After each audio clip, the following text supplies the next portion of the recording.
Hey everyone, Amber Duggar here, founder of Profit for Keeps, and today I want to talk about the fine line between abundance and scarcity.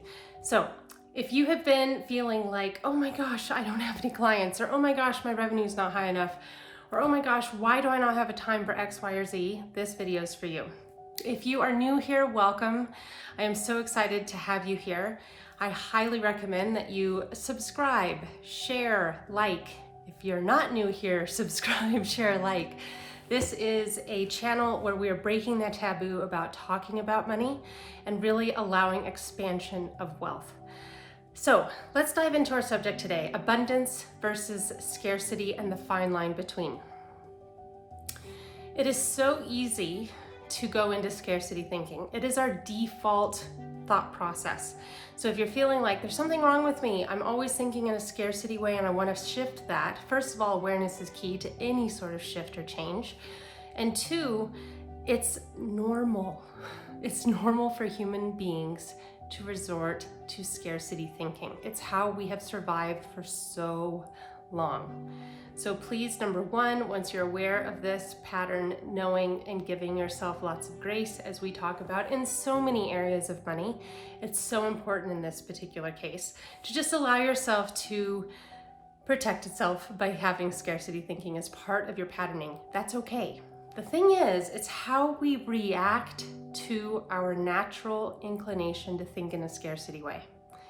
It's reminding ourselves of everything we currently have.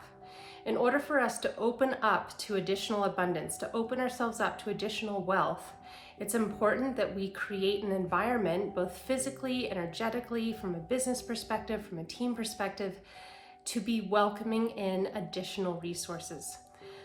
Now, that said, a lot of things can pop up. We can feel guilt about desiring additional resources. We can, getting notifications. We can feel like questions of, do we really need this? Should I really be wanting this or desiring this? Shouldn't I be leaving it for someone else? Know that you're a good human being because those thoughts are coming into your mind, and that doesn't exclude you from reframing those thoughts and allowing yourself to step into that next level of abundance. Because here's the thing.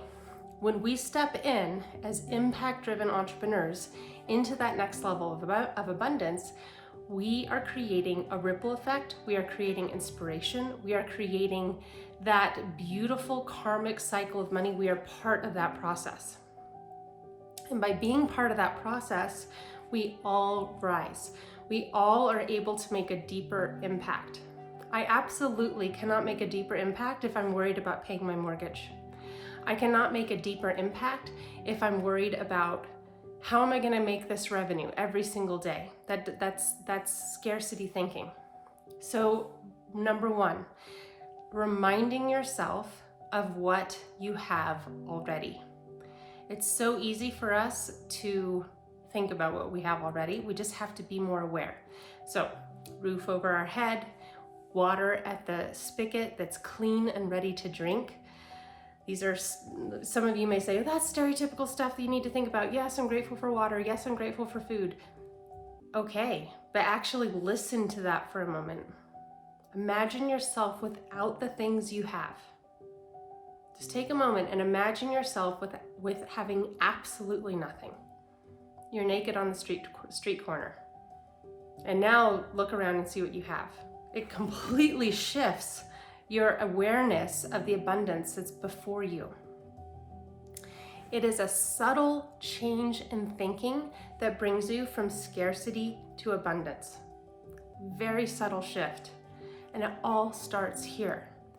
Every single morning, I have a gratitude list, gratitude practice. Sometimes I write it down, sometimes I don't, but I do not fail in doing that. That's a big part of my abundance practice. The second thing is feeling in to what brings you joy. We were talking about this today on Profit for Keeps office hours, actually. We were talking about what are the top 3 things that you desire to feel. This individual talked about connection. She really desired connection.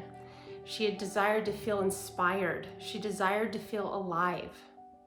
Well, what's really exciting is that we have the opportunity right now, today, this very moment, to feel those things. And it all begins with a thought. So what thoughts support the feeling that you desire to feel?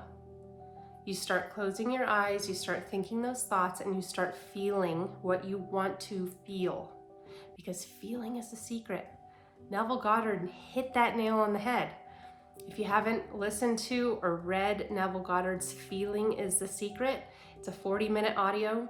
I listen to it often, and it puts me back into a state of abundance because it reminds me how important our thoughts and our feelings affect how we receive abundance.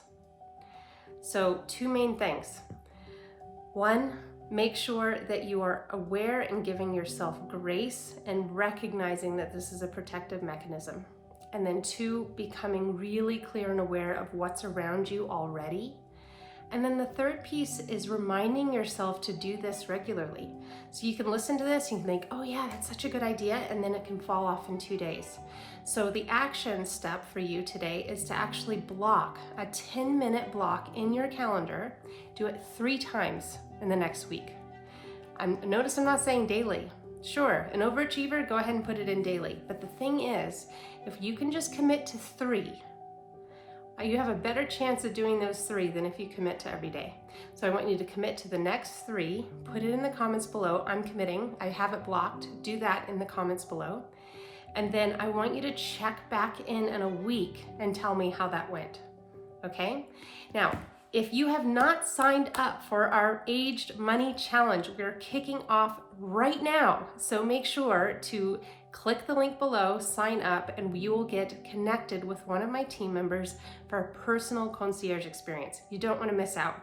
If you're wanting to figure out your revenue goal, if you're wanting to get more organized with your personal expenses, if you're wanting to get more organized with your business expenses, and have a clear picture of what you're aiming for to be sustainable and profitable, and to start finding steps to heal your relationship with money, you do not want to miss out.